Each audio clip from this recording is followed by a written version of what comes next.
예, 성경 봅니다. 예배소서 1장 19절에서 23절, 1장 마지막 절까지 말씀입니다. 예배소서 1장 19절에서 23절, 우리 다 같이 일어나셔서 한 절씩 교독하도록 하겠습니다. 예배소서 1장 19절에서 23절까지 말씀 찾으셨습니까? 교독하도록 하겠습니다. 그의 힘의 위력으로 역사하심을 따라 믿는 우리에게 베푸신 능력의 지극히 크심이 어떠한 것을 너희로 알게 하시기를 구하노라.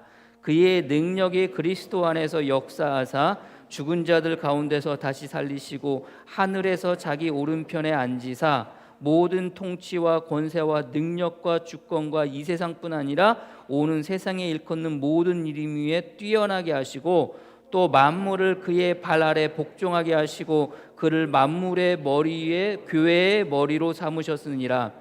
교회는 그의 몸이니 만물 안에서 만물을 충만하게 하시는 이의 충만함이니라. 아멘. 자리에 앉으시기를 바랍니다. 나는 예수 따라쟁이라는 제목으로 말씀 나누도록 하겠습니다.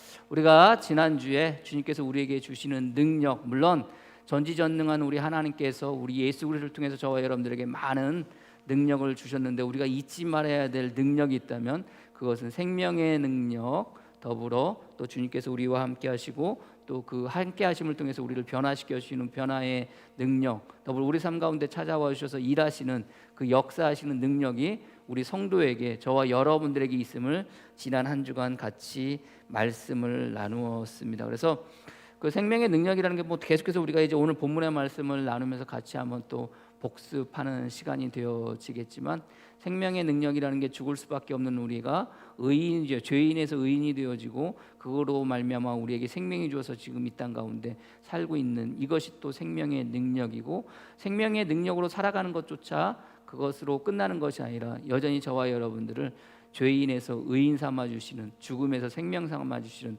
그래야 저와 여러분들을 그렇게 변화시켜 주시는 변화의 능력이 저와 여러분들에게 동일하게 있고, 우리 삶 가운데 우리 주님께서 역사가 뭐라고 그랬어요? 일하심이라고 그랬잖아요. 우리 삶 가운데서 여전히 일하고 계심을 믿고 우리가 그 일하고 계심에 순종함으로 나가는 것이 우리 성도들의 삶이고, 그렇게 살아갈 때 우리에게 그 모든 것들이 능력이 되어진다라고 같이 말씀을 나누었습니다. 근데 중요한 것은 우리가 지난 한 주에 여러분들 그런 능력을 우리 여러분들이 살아가셨는지요? 우리가 살아가려고 그렇게 아둥바둥하면서 살아가는데 우리의 삶의 모습들은 사실 그러지 못할 때가 너무나도 많이 있습니다. 정말 그 능력을 가지고 생명의 능력으로, 그리고 또 변화의 능력으로, 그리고 역사하심의 능력으로 우리가 살아가는데, 뭐 이 모든 것들을 어떻게 보면 구원의 능력 혹은 뭐 복음의 능력으로 우리가 이야기할 수 있는데, 그 복음의 능력으로 우리가 살아가는데 우리의 삶의 모습이라는 게 뭐 그러지 못할 때가 너무나도 많이 있잖아요. 그 능력으로 살아가는데 우리는 아둥바둥 살아가면서 어떻게 보면 그 능력은 상실한 채 정말 힘들게 어렵게 살아가는 것이 우리들의 삶의 모습입니다. 그래서 여러분들이 정말 지난 한 주간 정말 그 능력을 가지고 살아갔는가? 돌이켜볼 때 능력을 가지고 살지 못했던 우리들의 모습을 볼 수도 있을 것이고, 또 그것 때문에 힘들고 그것 때문에 또 어려울 수 있는 거 아니겠습니까? 여러분들이 살아가시면서 여러분들 무엇 때문에 힘들어하고 무엇 때문에 어려워하시고 무엇 때문에 고민하고 무엇 때문에 근심하고 무엇 때문에 고뇌하십니까? 여러분들 무엇 때문에 그래요? 우리들의 처해 있는 삶의 문제들 때문에 사실 우리가 그렇게 힘들어하고 어려워하고 고민하고 갈등하고 하지 않습니까? 그럼 여러분들 오늘 기도하는 이 바울은 무엇 때문에 그렇게 힘들고 무엇 때문에 그렇게 어려워했을까요? 예? 바울은 스스로가 공고한 사람이로다 그렇게 이야기합니다. 바울은 무엇 때문에 공고했을까요? 공고하다는 게요, 그 영속적인 시련, 불행하다는 의미가 공고하다는 의미입니다. 바울은 자기 스스로 그 로마서 7장 24절 말씀에 오라 나는 공고한 사람이로다 이렇게 스스로를 이야기합니다. 공고하다는 거예요. 그럼 여러분들 불행하다는 거예요. 그럼 무엇 때문에 불행할까요? 바울은 먹고 사는 게 힘들어서, 어려워서, 자기 생각대로 자기 마음대로 자기 삶이 펼쳐지지 않아서 이것 때문에 힘들어했을까요? 우리는 또 어떻게 보면 이것 때문에 우리가 힘들어하고 어려워하잖아요. 우리가 왜 불행하다고 합니까? 내 마음대로 내 뜻대로 되지 않으니까, 나의 삶에 어려운 일들이 있으니까 여러분들 그것 때문에 여러분들 우리가 불행하다고 생각하잖아요. 바울은 여러분들 자기 스스로가 지속적으로 어렵고 지속적으로 불행하다고 하는 이유가 뭡니까?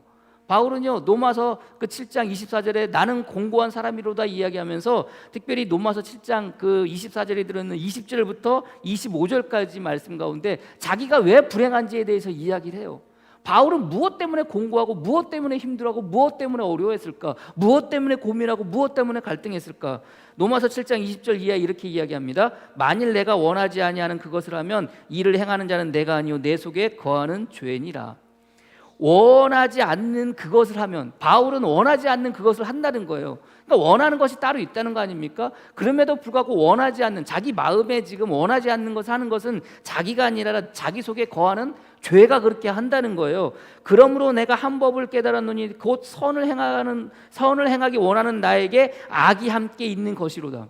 그러니까 선과 악이 자기 안에 같이 있다는 거예요. 예수 믿고 예수 믿음으로 말미암아 새 사람이 되어서 거듭나서 살아가는데, 그럼 여러분들 그 안에 뭐만 있어야 돼요? 새 사람만 있어야 되잖아요. 근데 그 안에 뭐가 같이 있다는 거예요? 악이 같이 있다는 거예요. 바울은 이제 그것을 고백해요. 내 속사람으로는 하나님의 벌을 즐거워하나. 나는 예수 믿고 내가 예수를 알고 예수 믿음을 통해서 예수님의 말씀에 따라 하나님의 말씀에 따라 살아가는데 나 그거 너무나도 좋아. 나 그거 너무나도 행복해. 그런데 한편으로 그 안에 뭐가 있어요? 악이 있어요. 그래서 내 지체 속에 한 다른 범이 내 마음의 법과 싸워 내 지체 속에 있는 죄의 법으로 나를 사로잡는 것을 보았도다. 그러니까 예수 믿는 사람으로 성도로서 그렇게 살아가려고 하는데 한편으로 자기 마음에 있는, 자기 안에 있는 그 악 때문에, 그 죄 때문에 거기에 휘둘려지는 자기의 모습을 보는 거예요. 이게 힘들다는 거예요, 여러분들. 나는 공고한 사람이다라고 바울이 고백하는 것은, 나는 불행한 사람이다라고 고백하는 것은 자기가 살아가는 삶의 모습이, 그리고 그 먹고 사는 문제가 힘들어서 힘들다고 하는 것이 아니라 자기 안에 있는 성과 자기 안에 있는 악이 서로 싸워서 때로는 그 악에게 자기가 져서 자기가 원하지 않는, 하나님이 원하시는 그 일을 해야 되는데 그 하나님이 원하시는 일을 하지 않고 오히려 악이 원하는, 죄가 원하는 그를 잃은 일을 하게 되는 자기의 모습을 바라보면서 뭐하다는 거예요? 불행하다는 거예요. 공고하다는 거예요. 우리 주 예수 그리스도로 말미암아 하나님께 감사하리로다. 그런즉 내 자신이 마음으로는 하나님의 법을, 육신으로는 죄의 법을 섬기노라. 이게 우리들의 모습이에요. 그러니까 우리가 신앙생활하면서, 성도로서 살아가면서 힘들고 어렵고 고민하고 갈등하고, 이것은 내 삶 가운데 일어나는 세상적으로 생각하는, 사람들이 생각하는 그런 불행으로 말미암아 공고한 것이 아니라, 사실은 우리는 성도로서 끊임없이 이 땅 가운데 그렇게 살아가고 살아내야 되는데, 그렇게 살아내지 못하는 나의 모습을 바라보면서 뭐 해야 돼요? 그것을 바라보면서 불행하다고 생각해야 된다는 거예요. 바울은 지금 그것을 고백하고 있어요. 그게 힘들다는 거예요. 아니, 바울이 어떤 사람입니까? 예수를 알고 예수를 믿고 예수를 만나고 예수를 믿고 난 사람부터는 평생에 여러분들 예수님 위해서 살았던 사람 아니에요. 그런데도 불구하고 여러분들 바울은 스스로가 공고하다고 이렇게 이야기를 해요. 정말 그렇게 예수님을 믿고 예수님을 믿는 그 마음으로 살아가야 되는데 여전히 죄의 모습에 붙잡혀서 살아가는 자기의 모습을 바라보면서 나는 불행하다라고 그렇게 바울은 고백하고 있어요. 어떻게 보면 이미 주님께서는 저와 여러분들에게 능력을 주셨어요. 생명의 능력, 변화의 능력, 더불어 주님께서 저와 여러분들에게 우리 삶 가운데 찾아오셔서 역사하시는 그 일하시는 능력을 저와 여러분들에게 주셨는데, 내 삶 속에서 그것을 누리면서 그 능력을 행하면서 살아가야 되는데 살아가지 못하기는 나의 모습을, 우리들의 모습을 보게 되는 거 아니겠습니까?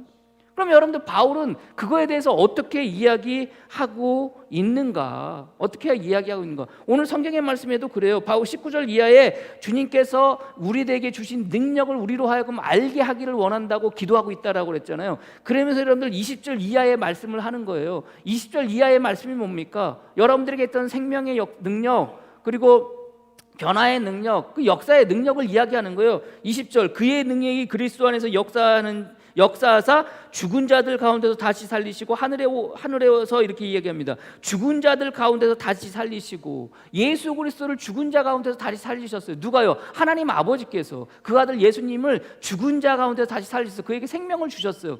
동일하게 여러분들 예수님이 우리 안에, 우리가 주님 안에 있으면 그 그리스도, 예수 그리스도의 능력이 누구의 능력이 되는 거예요?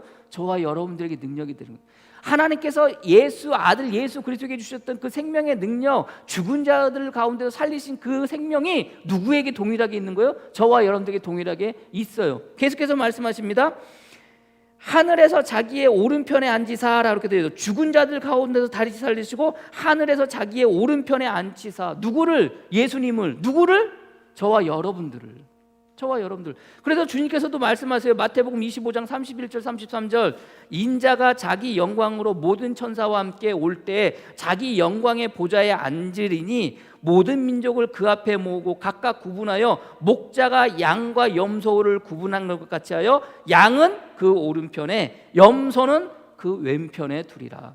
주님이 하나님의 오른편에 앉으셨듯 저와 여러분들도 동일하게 어떻게 했다는 거예요? 오른편으로 왼편으로 가서 심판받을 존재가 아니라 왼편에서 심판받는 자들을 보게 되는 거예요. 그게 저와 여러분들에게 변화예요. 이게 변화의 능력이에요. 주님을 그렇게 만드셨듯 주님으로 말미암아 저와 여러분들이 그런 변화의 능력을 저와 여러분들에게 있어요.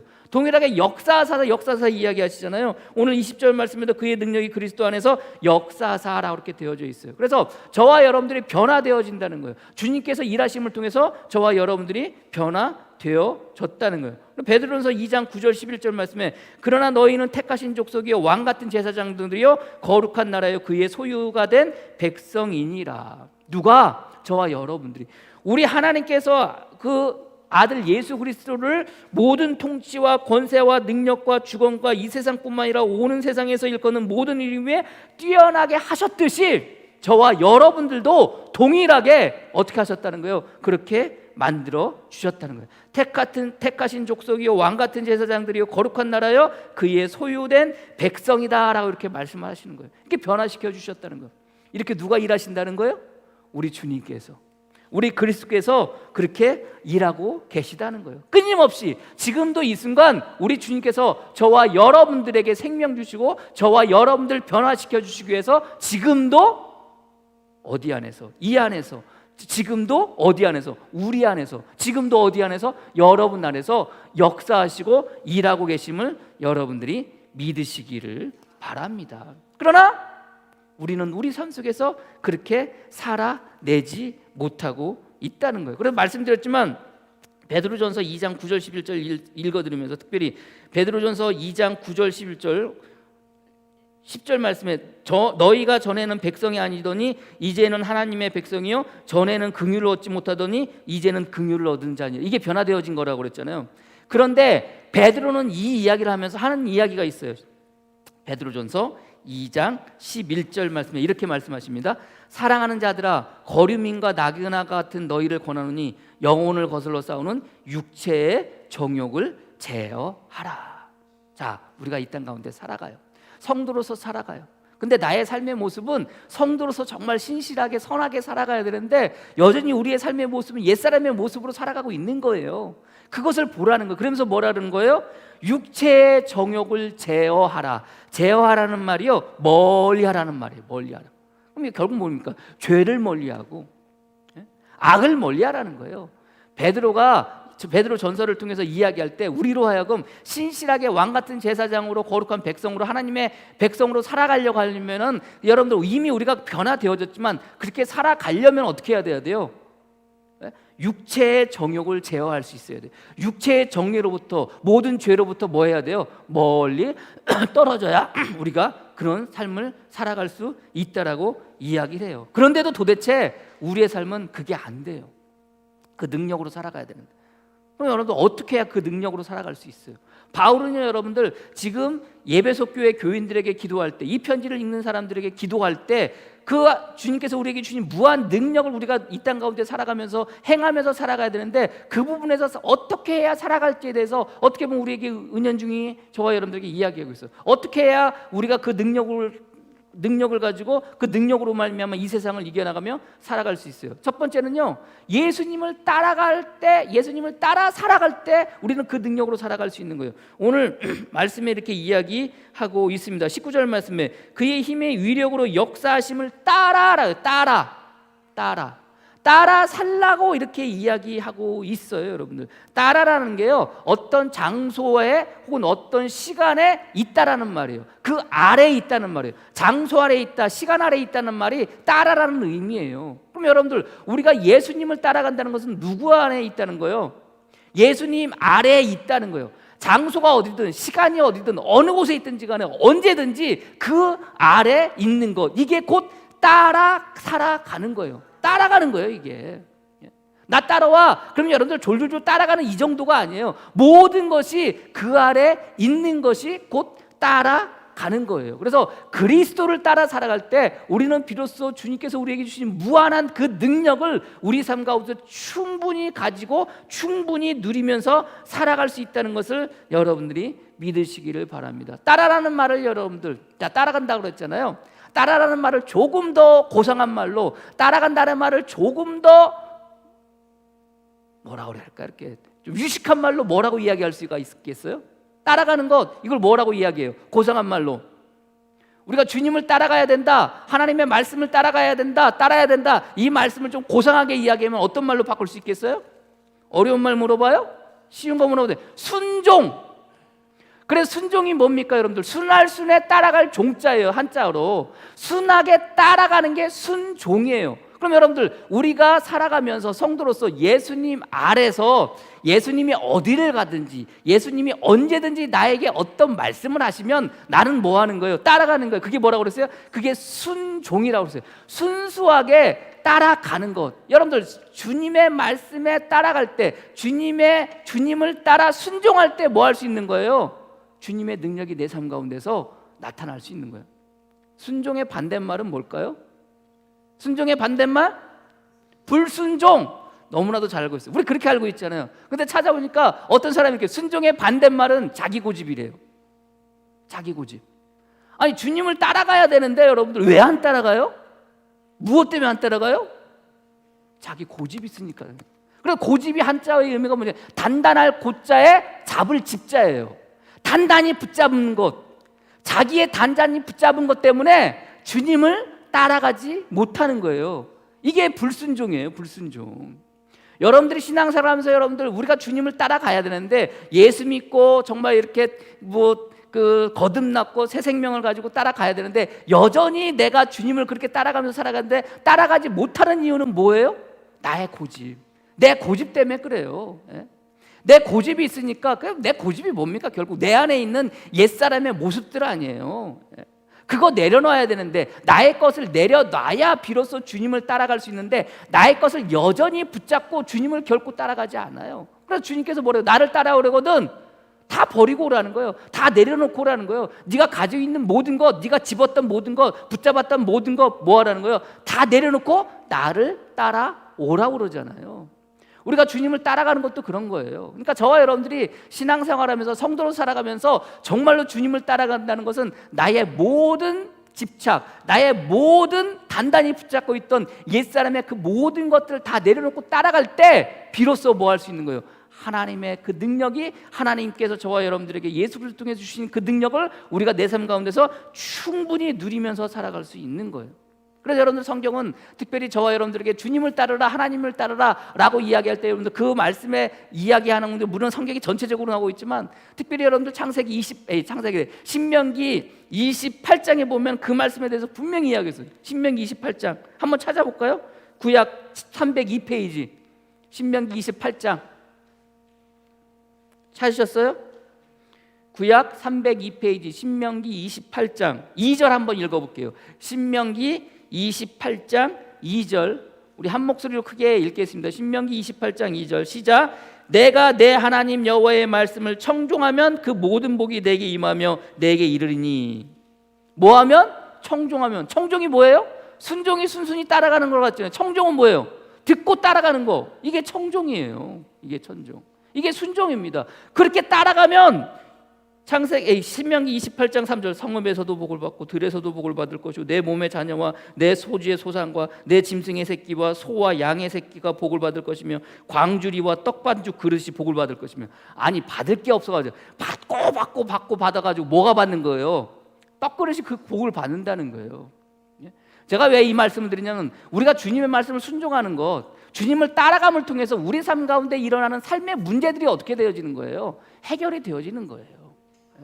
우리는 그것을 바라보고 그것을 추구하면서 살아가고 있지만, 그러나 정작 바울이 주님의 뜻에 따라 그 주님의 인도하심의 역사하심에 따라 살아갈 때 비로소 오늘 성경은 이야기하고 있지는 않지만 우리들의 삶의 문제가 해결되어지는 것을 이야기하고 있지만 주님의 말씀에 따라갈 때 우리는 그 능력으로 말미암아 우리 삶의 문제들이 어떻게 되어진다는 거예요? 해결되어진다는 거예요. 그래서 여러분들 신명기 28장 15절인가요? 15절 같이 한번 읽어볼까요? 15절 말씀, 신명기 28장 15절 말씀 시작. 내가 만일 내 하나님 여호와의 말씀을 순종하지 아니하며 내가 오늘 내게 명령하는 그의 모든 명령과 규례를 지켜 행하지 아니하면 이 모든 저주가 내게 임하여 내게 이르기를. 간단해요.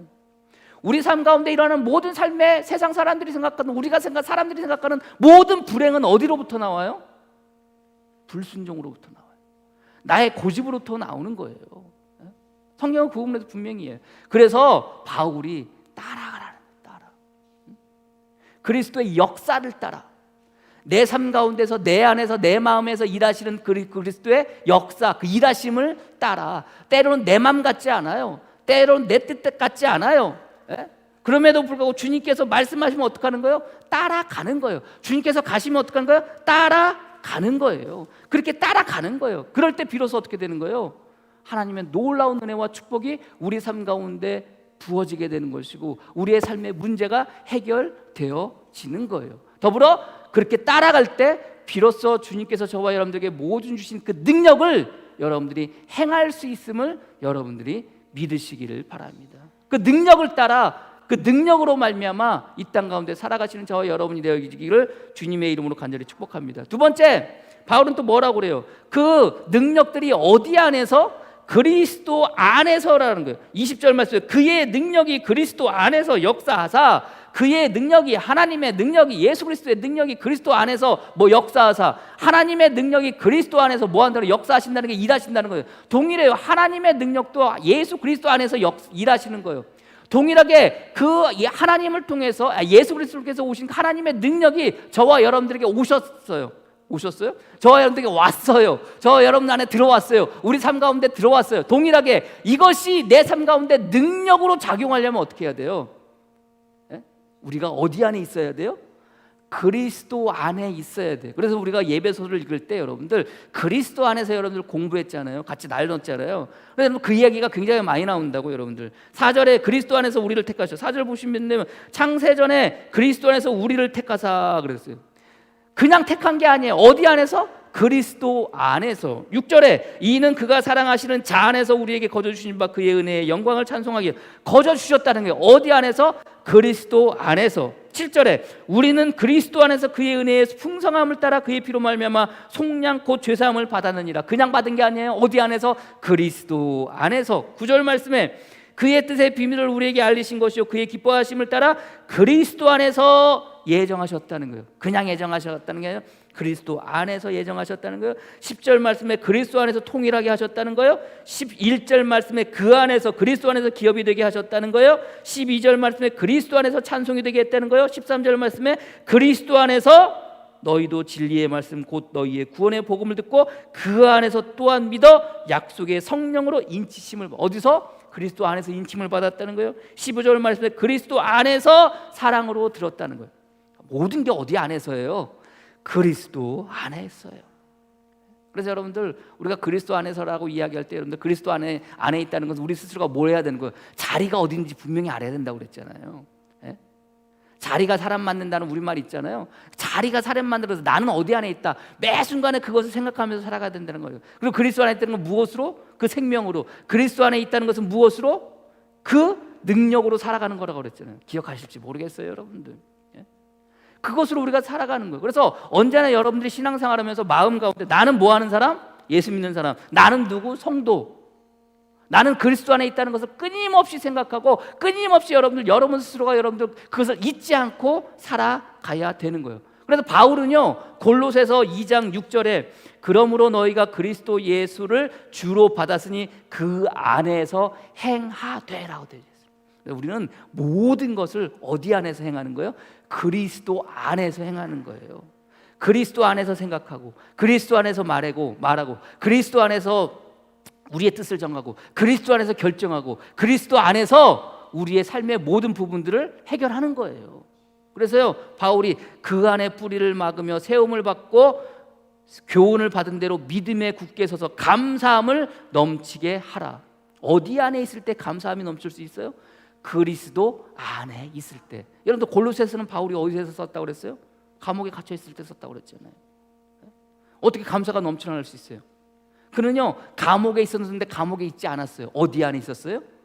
그리스도 안에 있었어요. 저는 여러분들이 항상 마음 가운데 나는 어디 안에 있다? 그리스도 안에 있다. 물론 우리의 삶의 부분들이 많이 힘들고 어렵고 코로나19 때문에 여러분들 언제 어디서 무슨 일이 일어날지, 내가 언제 확진될지, 내가 언제 그게 옮겨갈지 모르는 불안하고 두려운 상황 가운데 놓여져 있지만, 그러나 나는 지금 그 상황 속에 있는 것이 아니라 어디 안에 있다? 그리스도 안에 있다라는 생각을 가지고 살아가시는 저와 여러분이 되어지기를 주님의 이름으로 간절히 축복합니다. 그래서 모든 것들이 그리스도 안에서 생각하고 그리스도 안에서 말하고 그리스도 안에서 행동하고 그리스도 안에서 결정하고 그리스도 안에서 여러분들이 살아가시는 저와 여러분이 되어지기를 축복합니다. 우리가 종종 그런 말을 하잖아요. 내가 예수만 안 믿었더라면. 그런 말 하나요? 그러잖아요. 여러분들 어떨 때 그런 말해요? 어떨 때? 막 마음 가운데 뭐가 생길 때? 화가 나고 막 울분이 생길 때 내가 예수만 안 믿었으면 막 그런 말 하잖아요. 우리 여러분들 예수만 안 믿었어요 이렇게 생각하는 게 아니라 내가 예수 믿으니까 라고 생각했으면 좋겠어요. 내가 예수 믿으니까, 난 그리스도 안에 있으니까. 예?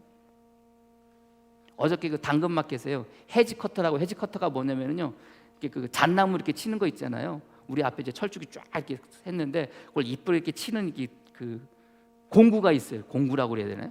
그 기구가 있어요. 그러니까 당근마켓에 이렇게 올려놨더라고요. 그래서 이제 그걸 이제 살까 말까 고민하다가 3주 동안 고민하다가 사야겠다 그래가지고 이제 했는데 그걸 가격을 올려놨는데 좀 깎아주면 안 되니까 안 된다는 거예요. 일단 한번 와보라는 거예요.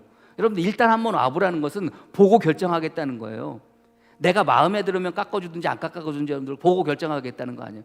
고민하다가 어저께 저녁에 이제 그걸 여기 유동이더라고요. 유동교회 뒤쪽인데 가지러 갔어요. 가지러 갔더니 이분이 그걸 얘기하면서 이 얘기를 해요. 어디서 오셨네요? 저 화연 면사무소에서 왔다고. 제가 차마 목사라고 얘기 못했어요. 화연 면사무소 어디서 왔냐는 거예요. 그래서 자꾸 물어봐요. 그래서 사실은 교회 목사라고, 화연 교회 목사라고. 그러시냐고 막 그래요. 자기는요 유동교회 다니신다는 거예요. 유동교회 알죠? 감리교. 그러면서 유동교회 아니에요. 알죠. 그 목사님 누구 목사님 임창수 목사님 어떻게 잘하시나? 아니 우리 감리교회예요. 감리교회 이렇게 얘기를 했어요. 그래서 이제 물건을 받고 어떻게 했겠어요? 동봉투를 이렇게 저 이제 당근에서 혹시라도 뭘 사면 이렇게 항상 봉투에다 이렇게 돈을 넣어가지고 물건값을 감사합니다 이렇게 드리거든요. 감사합니다 드리고, 근데 마음 같아서 어떤 마음이 들어요? 깎고 싶은 마음이 드는 거예요. 단돈 10,000원이라도 이렇게 깎고 싶은 마음이 드는 거예요. 단돈 몇 천원이라도 깎고 싶은 마음이 막 마음 가운데서 불러 일으켜지는 거예요. 근데 여러분들 그분이 누구라는 거예요? 유동교회 교인이라는 거예요. 깎을 수가 없더라고요.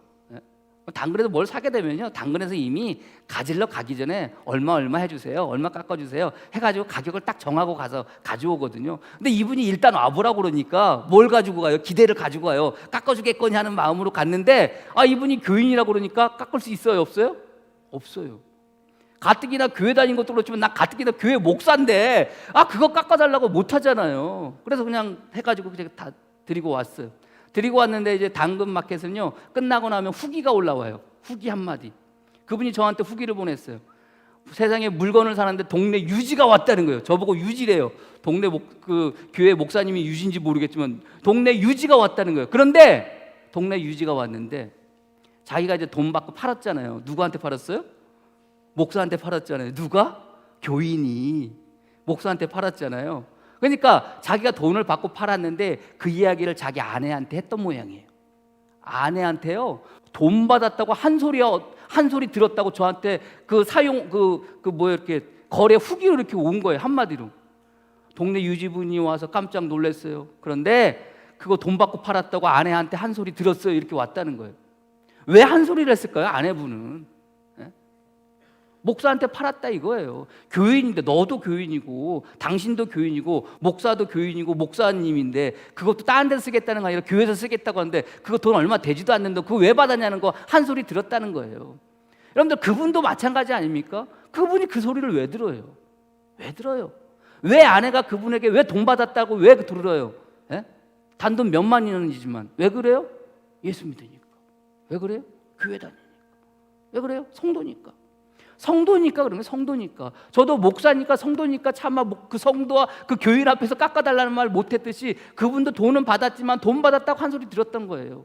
우리가 살아가면서 매 순간의 삶의 결정들이 저는 여러분들이 그렇게 되고 예수 안 믿었으면 아니라 예수 믿으니까 나는 성도니까 예수 안에 있으니까 이 마음을 가지고 때로는 불평이 생길 수도 있고 때로는 불안이 생길 수도 있고 때로는 여러분들 또 내가 또 불이익을 당할 수도 있고 여러 삶의 문제들이 내 가운데 있을 수도 있잖아요. 그러나 그럴 때마다 나는 예수 믿으니까 나는 예수님 안에 있으니까 나는 그리스도 안에 있으니까 이 마음을 가지고 살아가시는 저와 여러분이 되어지기를 주님의 이름으로 간절히 축복합니다. 그 마음으로 살아간다는 게 뭐예요? 결국 예수님을 따라 살아가는 거예요. 더불어 그 살아갈 때 비로소 뭐 하는 거예요? 그 능력이 나로 하여금 역사라는 거예요. 그 능력이 내 안에서 일하는 거예요. 그래서 나로 하여금 그 능력으로 말미암아 설 수 있게 만드는 거예요. 세 번째는 뭡니까? 세 번째는요, 그리스도 안에서 그리스도의 지체로 살아가는 거예요. 자, 오늘 성경의 말씀에 뭐라고 이야기하고 있습니까? 22절 말씀에 또 만물을 그의 발 아래 복종하게 하시고 그의 만물 위에 교회의 머리가 삼으셨으니 교회는 그의 몸이니 만물 안에서 만물을 충만하게 하시는 이의 충만함이니라. 자, 바울이요 예수님과 교회의 관계를 이야기할 때, 또 예수님과 성도의 관계를 이야기할 때, 교회와 성도의 관계를 이야기할 때 여러분들 몸과 머리와 지체라고 비유를 해요. 로마서에서도 여러분들 로마서 12장 5절 말씀에 이와 같이 우리 많은 사람이 그리스도 안에서 한 몸이 되어 서로 지체가 되었느니라. 그리스도 안에서예요. 그것도 그리스도 안에서 한 몸이 되어 지체가 되어졌느니라. 자, 그리스도 안에서 교회가 우리 성도가 한 몸이 되어졌다는 거예요. 더불어 고린도전서 12장 27절에서 너희는 그리스도의 몸이니 지체의 각 부분이라. 머리와 지체로 이야기를 해요. 오늘 성경도 주님을 머리와 지체로 이야기를 해요. 왜 여러분들 바울은 그 그리스도와 교회의 관계를, 그리스도와 성도와의 관계를 머리, 그 몸에 비유해서 머리와 그 몸으로 나누어서 여러분들 하나가 되어졌다고 이야기를 해요. 왜 그렇게 비유합니까? 왜 그래요? 그것은요 하나라는 거예요. 연합되어졌다는 거예요. 주님과 우리 그리스도와 교회는 뭐 했다는 거예요? 몸이라는 것은, 머리고 몸이라는 것은 하나가 되어졌다는 거예요. 연합되어져요. 단단히 연결되어져 있다는 거예요. 여러분, 건성건성 연결되어져 있다는 게 아니에요. 예? 여러분들 머리가 여러분들 그냥 이렇게 건성건성 건덩건덩하게 여러분들 몸에 붙어 있어요? 뭐 도마뱀처럼 여러분들 끔찍하면 뭐 어려운 일 당하면 이렇게 딱 잘라가지고 옆에다 둡니까 여러분들? 여러분들의 팔이 여러분들 건덩건덩하게 붙어 있어요? 필요할 때 여러분들 뛰었다가 필요할 때 붙였다가 그래요? 여러분들 발이 여러분들 필요할 때 붙였다가 필요할 때 붙여 이렇게 뛰었다가 붙였다 그래요? 건덩건덩합니까? 아니에요. 단단하게 연결되어져 있는 거예요. 그렇게 하나가 되어져 있다는, 그게 연합인 거예요. 우리 주님이 머리라는 것, 그리고 우리가 지체라는 것은 연합되어졌는데 어떻게 연합이 되어졌다? 단단하게 붙어 있다는 이야기예요. 그렇게 연합이 되어지고 그렇게 하나가 되어져 있다는 거예요. 바울이 그것을 놓고 이야기하는데 그 지체가 누구라는 거예요? 저와 여러분들이라는 거예요. 이 교회라는 거예요. 그리고 머리 대신 주님께 우리는 뭐 했다는 거예요? 붙어 있다는 거예요. 결국 우리가 그 머리 된 주님께 붙어 있을 때 비로소 그 능력을 우리가 뭐 할 수 있는 거예요? 받을 수 있고 행할 수 있다는 것을 여러분들이 믿으시기를 바랍니다. 여러분들, 우리 몸의 육체의 능력은 어디서 나와요? 팔의 능력은 팔에서 나오나요? 발의 능력은, 힘은 발에서 나와요? 아니에요. 머리에서 나와요. 머리에서. 의학적으로 맞는지 모르겠지만 저는 그렇게 머리에서 나와요. 머리에서 명령하고 머리에서 제어하지 않으면요 아무 소용 없어요. 내가 아무리 힘이 세도 머리에서 제어하지 않으면, 머리에서 명령하지 않으면 그 힘을 쓸 수가 없는 거예요. 그래서 우리 주님께서 머리가 되시고 우리가 지체가 되어져 있을 그때, 우리가 그 지체로서 이 땅 가운데 살아갈 때 머리로부터 뭐가 나오는 거예요? 명령이 나오는 거예요. 머리로부터 뭐가 나오는 거예요? 능력이 나오는 거예요. 그래서 각 지체들은 그 머리로부터 명령이 나오면 뭐예요? 그게 뭐예요? 그게 따라 순종이에요. 예? 머리가 지금 물을 마시라고 하는데 내가 이거 버리지도 못하지만 머리는 그 이미 명령하고 있으니까 여러분 내가 머리를 뭐 마시라고 하는데 내가 못하는 거잖아요. 그게 뭐예요? 그게 불순종이에요. 그럼 여러분들 이게 힘이 있어요? 힘이 없는 거예요. 병자나 돼야 머리는 이렇게 명령하는데 그거에 따라 여러분들 해야 되는 건데 그렇게 하지 못하는 게 여러분들 병자 아닙니까? 병자가 뭐예요? 몸이 병 들어갔다는 거 아닙니까? 모든 능력은 어디로부터 나와요? 머리로부터 나와요. 별것도 아닌 것 같지만 팔의 힘은 팔에 있는 것 같고 발의 힘은 발에 있는 것 같지만 사실은 어디로부터? 머리로부터 명령하고 머리로부터 제어하고 머리로부터 나오는 거예요. 그래서 저와 여러분들이 어디에 붙어 있을 때? 그 머리인 예수 그리스도와에 붙어 있을 때, 그 안에 있을 때 비로소 우리는 뭐 할 수 있는 거예요? 그 능력을 받고 능력으로 말미암아 살아갈 수가 있는 거예요. 그래서 빌립보서 바울이 이야기합니다. 4장 13절 말씀에 내게 능력 주시는 자 안에서 내가 모든 것을 할 수 있느니라. 내게 능력 주시는 분이 누구예요? 우리 그리스도. 우리 그리스도가 누구예요? 뭐예요? 머리. 나는 그 몸의 지체. 여러분들 우리 능력의 원천은 어디예요? 내가 해서 되는 게 아니에요. 우리는 끊임없이 나는 할 수 없다라는 생각을 가지고 이 땅 가운데 살아가야 되는 거예요. 그리고 그 머리가 명령할 때, 그 머리가 시킬 때 그대로 따라하면 되는 거예요. 그게 뭐가 되는 거예요? 팔의 능력으로, 발의 능력으로, 각자 맡은 지체의 능력으로 나타나게 되는 거예요. 여러분들이 신앙생활 할 때도 마찬가지예요. 교회 안에 여러분들 각자의 지체로 부름 받았어요. 여러분들에게 맡겨진 일들이 있어요. 그럼 맡겨진 일들에 대해서 여러분들이 뭐 하시면 되는 거예요? 그냥 하시면 돼요. 이게 작은 일이냐 큰 일이냐 따질 것도 아니고 내가 이거 할 수 있는 일이냐 없는 일이냐. 여러분들 자, 팔 보고 걸으라고 하겠어요? 사지 멀쩡한 사람한테 머리가 지금 명령을 하는데 팔 보고 너는 걸어 그렇게 이야기를 했으니까 팔 보고 걸으라고 하는 거 어떻게 걷는 거예요? 물구나무 서서 걷는 거 아니에요? 그 발 보고 너는 뭐 하라는 거예요? 팔의 역할을 하라고 이렇게 그렇게 이야기하지 않잖아요. 팔은 팔의 역할을 하라고 이렇게 이야기하고 명령하고 발은 발의 역할을 하라고 명령하고 심장은 심장의 역할을 하라고 명령하잖아요. 이건 뭐예요? 그가 가지고 있는 그 지체가 가지고 있는 역할인 거예요. 할 수 없는 것을 명령하지 않아요. 할 수도 없지만 동일하게 우리가 신앙생활하면서 성도로서 살아갈 때 우리가 주님께서 주신 능력은 그 능력으로 말미암아 우리가 뭐 할 수 있는가? 우리에게 맡겨진 일을 능히 할 수 있는 거예요. 그래서 내게 능력 주시는 자 안에서 내가 모든 것을 할 수 있느니라. 이 이야기는 내가 마음 가운데 계획하고 소망하고 원하는 것을 다 할 수 있다는 이야기가 아니에요. 주님께서 나를 통해서 하시고자 하는 일, 나는 나 스스로를 바라볼 때 좀 부족하고 연약하고 나약하고 할 수 없는 것처럼 보여지지만 이미 주님께서는 나로 하여금 그 일을 할 수 있도록 뭐 하셨다는 거예요? 능력을 더하여 주셨다는 거예요. 그래서 뭐 할 수 있어요? 내가 모든 것을 할 수 있는 거예요. 저는 여러분들이 우리 교회 안에서 지체로서 주님께서 여러분들의 맡겨진 그 일들, 주님께서 여러분들에게 하라고 하신 그 말들, 그 명령들 능히 충분히 감당할 수 있는 자인 것을 여러분들이 믿으시기를 바랍니다. 그게 우리가 이 땅 가운데 지체로서 살아가는 거예요. 더불어 그 명령에 따라 주님 따라 살아가는 거예요. 얼마 전에 차를 타고 가는데요, 예건이가 저한테 물어봐요. 예건이가 이제 고등학교 1학년이 되니까 자꾸 진로에 대한 생각들이 들잖아요. 예건이 말 안 듣고 공부하면 너 그러다 목사 된다 그래요. 뭐 아들한테 그렇게 심한 말 할 수 있냐고 막 그렇게 이야기를 해요. 목사가 힘든 줄 알잖아요. 근데 예건이가 물어봐요. 아빠, 어떤 사람이 어떤 목사님이 큰 교회 가서 목회해요? 어떤 목사님이 큰 교회 가서 목회해요? 제가 뭐라고 대답할게요? 어떤 사람이 큰 교회에서 목회할까요? 몇백 명, 몇천 명 되는 그 교회에서 여러분들 어떤 목사님들이 그 교회를 목회할까요? 제가 뭐라고 하냐면 우리 주님이, 우리 하나님이, 예수님이 인도하시는 분이 큰 교회에서 목회해. 얘가 뭐라고 하는지 아세요? 그럼 아빠는 왜 그런 대로 인도 안 해요? 저한테. 그럼 주님은 왜 아빠를 그런 큰 교회로 인도 안 하는 거예요? 맞잖아요. 아니야. 주님은 그래도 나를 이 화연교회에 인도하셨을 거야. 인도하셨어. 근데 여러분들 생각해 보세요. 현실적으로 한번 생각해 보세요. 큰 교회 어떤 분들이 가서 목회를 할까요? 주님이 인도하시는 분들이 가서 정말 목회할까요? 정말 그런가요? 감리교회 이름만 대면 알만한 교회 목사님이 새로 청빙받아서 왔어요. 왔는데 여러분들 유학파 출신이에요. 미국에서 공부하고 박사학위 받고 거기서 여러분들 목회하다가 오신 분이에요.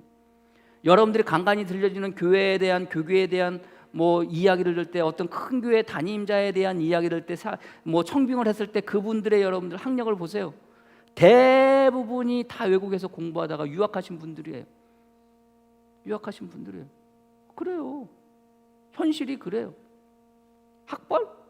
감리교는 세계 신학교로 나눠져 있어요. 뭐 이런 얘기해서 뭐 좋아하긴 하지만, 여러분들 사대문 안에서는 우리 학교 출신, 그 신학교 출신 목사님들이 거의 없어요.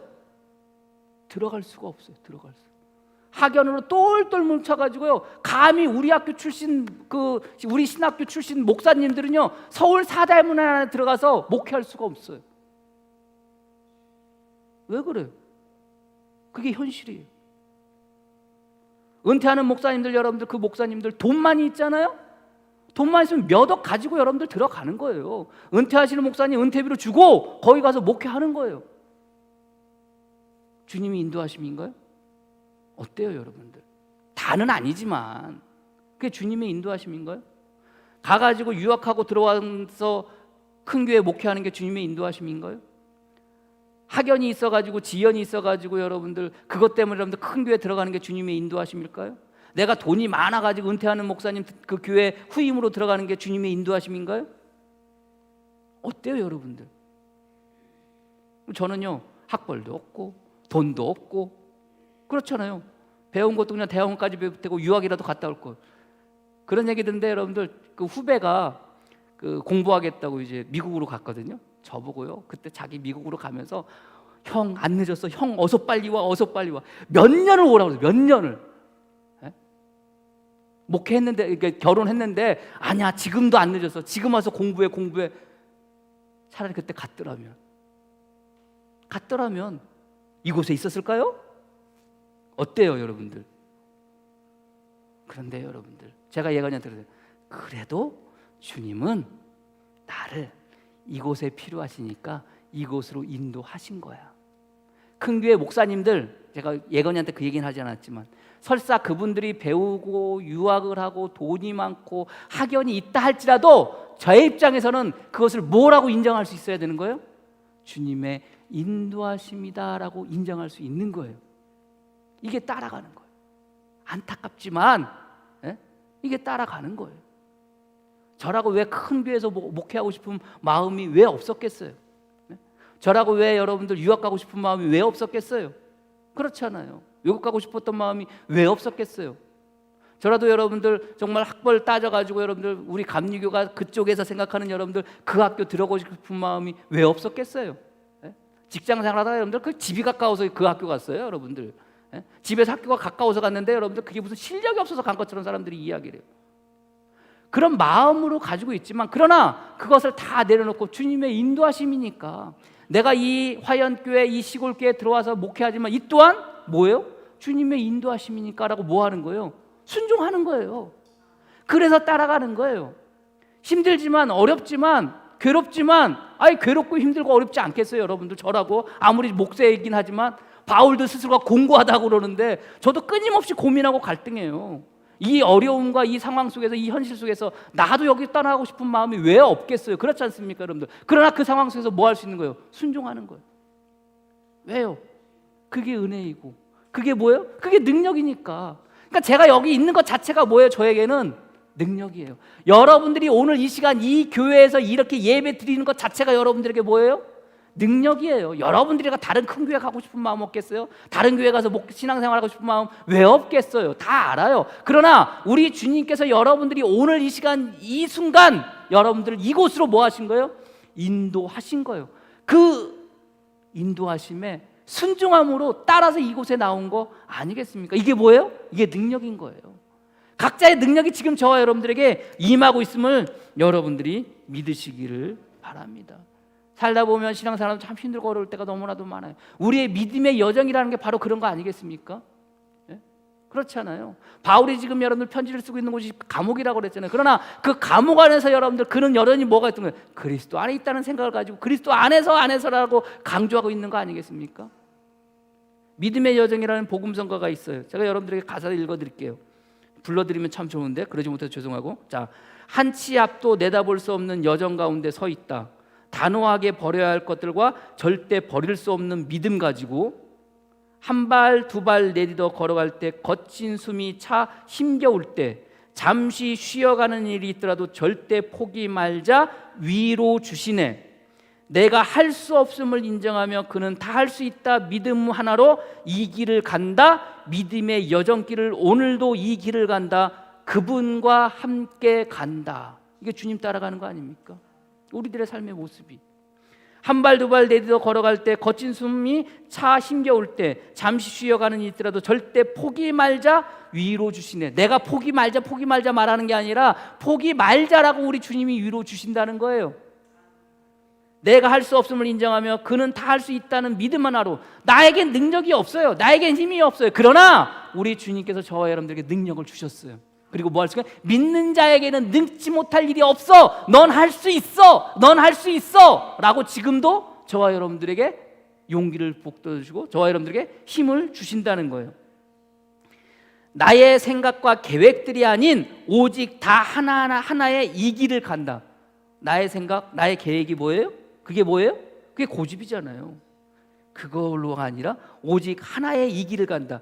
그분의 생각을 따라 그분의 계획을 따라 믿음의 여정을 한다. 그분과 간다. 성도들의 삶의 모습이 그런 거예요. 우리의 삶의 모습이, 여러분들의 삶의 모습이 그렇게 되어지기를 소망해요.